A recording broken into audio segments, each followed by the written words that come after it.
ikatlong magkakasunod na eleksyon mula 2004. Hawak ng lalawigan ng Cebu ang trono bilang probinsyang may pinakamaraming registered voters.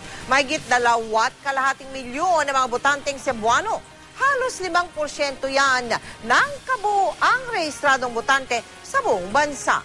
Kaya naman hindi nakatakatakang isa ito sa pinakasinusuyong probinsya tuwing eleksyon.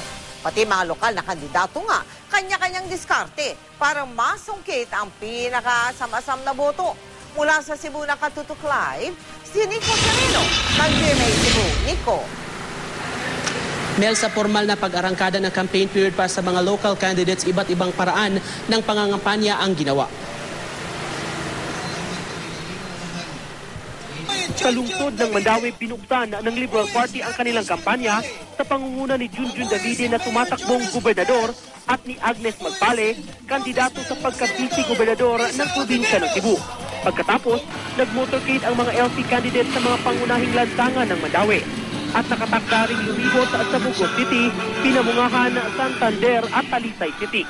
Except the towns Camotes and Bantayan, we have set another day for that. Ang One Cebu Party sa ilalim naman ng United Nationalist Alliance, isang proclamation rally ang isasagawa sa bayan ng Daan Bantayan bandang alas 8 ngayong gabi. Pambato nila sa pagkagobernador si Congressman Pablo John Garcia, katandem si Ramon Buboy Durano IV. Ayon sa partido, isikapin nilang mabisita ang lahat ng mga bayan sa mga araw ng campaign period. From now until the next few days, puno gyud kayo ang atong schedule. Sa palengke ng bayan ng Konsolasyon, nadatna naman ng GMA News na nangangampanya si independent gubernatorial candidate Boyet Cortez. And I think I am a very good material para mahimong sunog yung governor sa Cebu.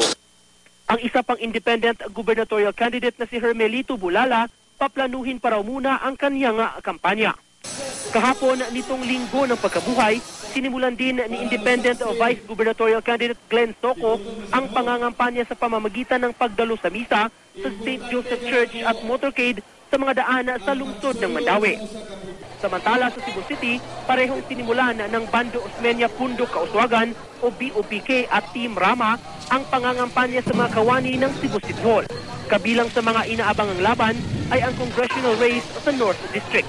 Sa pagitan ni Annabel Rama, natatakbo sa ilalim ng partido Team Rama at si former Congressman Raul Del Mar ng partido BOPK. Sa pagsisimula ng kampanya sa local candidates, muling nagbabala ang COMELEC sa mga kandidato na sundin ang batas para hindi magkaproblema sa kanilang kandidatura.